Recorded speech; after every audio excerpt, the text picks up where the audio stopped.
So, Gospel Reflection tayo, 28 Sunday in Ordinary Time, October 15, 2023. So, ang Gospel ngayon, lahat naman daw tayo, parang nagparable na naman si Lord na lahat tayo, inaanyayahan dun sa kanyang parang marriage banquet na parang inahilin tulad yung pagmamahal ng Diyos sa pagmamahal ng isang kasal kasi yun yung pinakamaligaya di ba? Isa sa pinakamaligayang sandali o yugto sa buhay ng isang tao kapag ka siya kinasal usually. So lahat inimbitahan, masarap na pagkain ng ganyan. Kaso ang problema, habang tayo inaanyayahan ng Panginoon sa kanyang kung saan siya naroroon, di ba? Based on the parable, yung si God doon is yung hari. And then meron siyang isinugo. Pero anong ginawa mo doon sa mga sugo niya, di ba? Hindi niyo pinapansin. Minsan pinapatay niyo pa.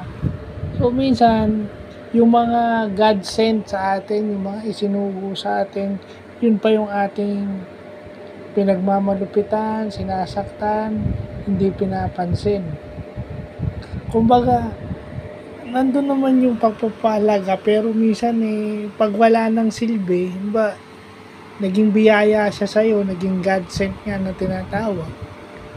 Pero pagka nawala na yung parang hindi mo na siya mapakinabangan, at hindi lang yan ibang tao, maaring yan ating kamag-anak, di ba? O ating kakilala, di ba? Minsan pag nawala na ng silbi sa'yo,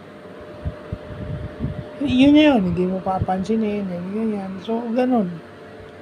Diba? At syempre, doon din pinapakita na ang Panginoon marunong magtimpe. Pero pag ang Panginoon nasagad, alam na natin yung mangyayari sa atin. Kaya nga sinasabi nila, nasabi nga sa Bible na slow to anger ang Panginoon. So, yun. Pero pag siya nasagad o naabuso, alam na natin kung ano yung mangyayari sa atin. Hindi na natin kailangan sabihin kasi nakalagay din doon sa gospel ngayon.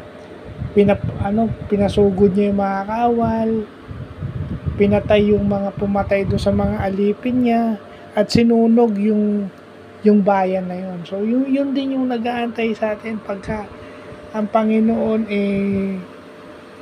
inilagay tayo doon sa ating dapat kalagyan. So yun yung dapat nating maintindihan minsan.